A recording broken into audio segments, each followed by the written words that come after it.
Vlad III de Valaquia, conocido por la historia como Vlad el Empalador. Su nombre evoca terror, leyendas susurradas y relatos de crueldad indescriptible. Pero detrás del mito se oculta un gobernante forjado en una de las épocas más violentas de Europa. ¿Fue simplemente un monstruo o un hombre moldeado por la supervivencia, la política y el miedo? Hoy exploramos la oscuridad, la verdad y la leyenda. Vlad nació en 1431 en Sighișoara, una ciudad fortificada de Transilvania, entonces parte del Reino de Hungría.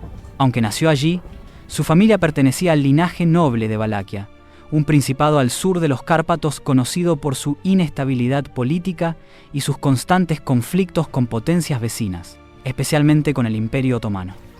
Transilvania era una región semiautónoma bajo la soberanía húngara, con su propia administración local y ciudades amuralladas. Estaba habitada por sajones, húngaros, rumanos y séquelis. En contraste, Valaquia era mayoritariamente rumana, con una pequeña presencia de griegos, búlgaros y otros comerciantes. Y su sociedad se organizaba en torno al voivoda, que significa príncipe, y la nobleza boyarda. La vida en ambas regiones compartía muchas similitudes. Las ciudades estaban amuralladas y fortificadas, y la vida cotidiana giraba en torno al comercio, la artesanía y la agricultura. Ambas tenían poblaciones diversas, con costumbres y privilegios distintos. Familias como la de Vlad vivían en residencias nobles rodeadas de sirvientes y vasallos, y desde la infancia, él habría sido consciente tanto del confort como de la fragilidad del estatus. La situación política en la Europa del Este de aquel tiempo era tensa. El Reino de Hungría era una gran potencia regional, esforzándose por defender sus fronteras y mantener su influencia sobre regiones semiautónomas como Transilvania y Valaquia. Al sur, el Imperio Otomano se expandía con agresividad, habiendo conquistado ya partes de Bulgaria y Serbia y representando una amenaza constante para los Balcanes. Valaquia, donde gobernaba la familia de Vlad, era independiente pero vulnerable, y se veía obligada a equilibrar diplomacia, tributos y amenazas militares tanto de Hungría como de los otomanos. Su padre, Vlad II Drácul, era miembro de la Orden del Dragón, juramentado para defender la cristiandad de la expansión otomana.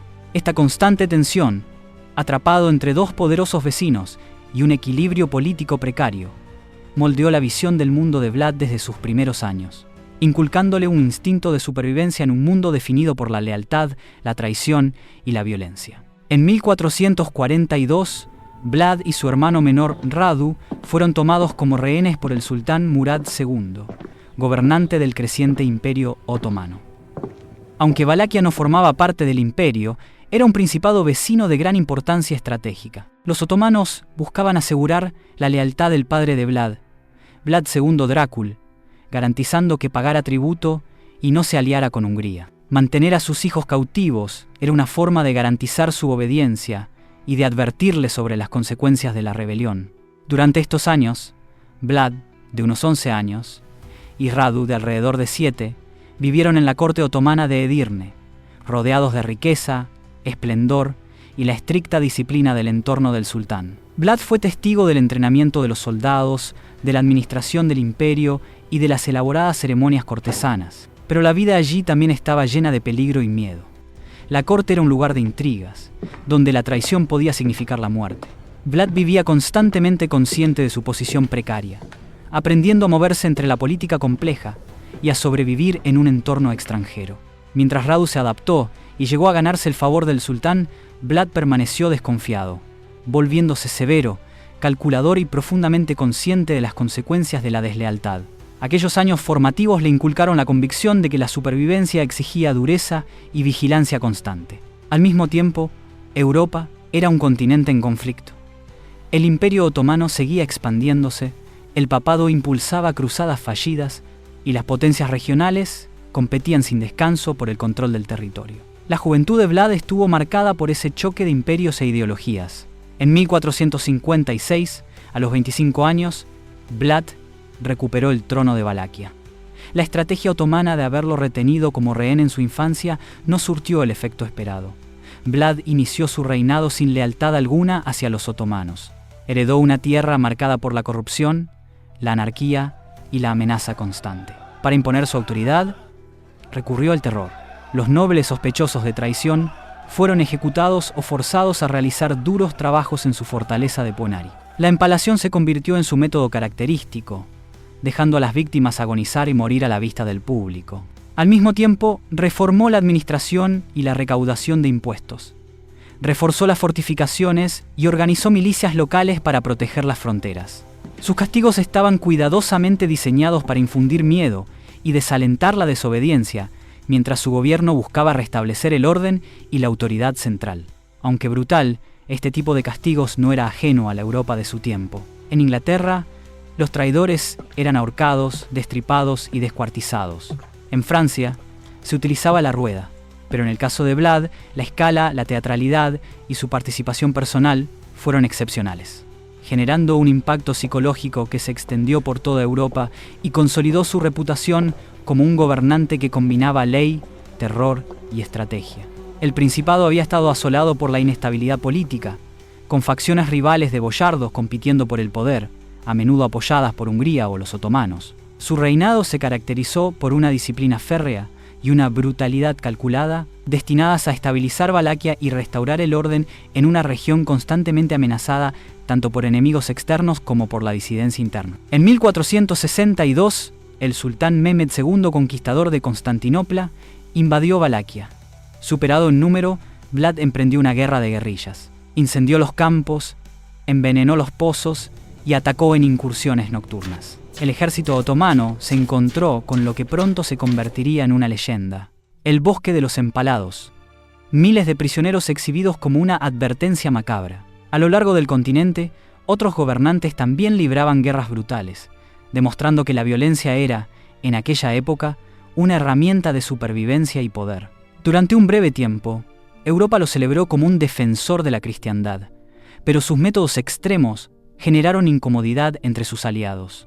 Incluso quienes admiraban su resistencia se perturbaron ante la ferocidad de sus castigos, temiendo que tal crueldad pudiera desestabilizar Valaquia y poner en riesgo las alianzas políticas. A pesar de sus victorias, Vlad fue traicionado por el rey Matías Corvino de Hungría y encarcelado en 1475. Aunque había sido un aliado contra el Imperio Otomano, la fiera independencia de Vlad y sus métodos implacables lo convirtieron en un problema para los ojos del rey húngaro. Matías temía que el comportamiento impredecible de Vlad, sus incansables campañas contra los otomanos y los boyardos rivales de Valaquia, junto con su reputación de extrema crueldad, pudieran desestabilizar la región y socavar los intereses húngaros. En lugar de arriesgarse a un conflicto, Matías eligió la experiencia política sobre la lealtad, deteniendo a Vlad y dejándolo vulnerable frente a sus enemigos. Las historias sobre su crueldad se difundieron rápidamente. Los panfletos lo retrataban como un tirano sediento de sangre, y la invención de la imprenta amplificó la leyenda, difuminando los hechos y el mito. Si bien muchos de sus actos fueron reales, relatos sobre beber sangre o mutilar inocentes eran exageraciones, propaganda diseñada para vilipendiarlo. La vida de Vlad estuvo dominada por la política y la guerra, pero también tuvo familia. Se casó probablemente con Helena Szilágyi, una mujer de noble ascendencia húngara, y tuvo al menos 2 hijos, Minea y Mircea, quienes más tarde participaron en la política de Valaquia. Durante el período en que Vlad estuvo prisionero, su familia enfrentó incertidumbre. Los registros históricos sugieren que permanecieron en Hungría u otros territorios aliados bajo protección, navegando la precaria situación creada por la ausencia de Vlad y las cambiantes alianzas políticas. Su vida familiar, aunque ensombrecida por la guerra y el cautiverio, revela que detrás del terror y la brutalidad, Vlad mantenía vínculos personales que lo conectaban con una red más amplia de la nobleza europea. Después de más de una década en cautiverio, Vlad fue liberado de prisión, probablemente debido a los cambios políticos en Hungría y a la presión de sus partidarios en Valaquia, quienes esperaban que pudiera restaurar la estabilidad. Su regreso a Valaquia en 1476 fue recibido con una mezcla de esperanza y temor. El pueblo conocía su reputación, pero muchos también recordaban su gobierno anterior como un periodo de orden en medio del caos. Recuperó el trono con el apoyo de los nobles locales y de Esteban III de Moldavia. El regreso de Vlad fue breve.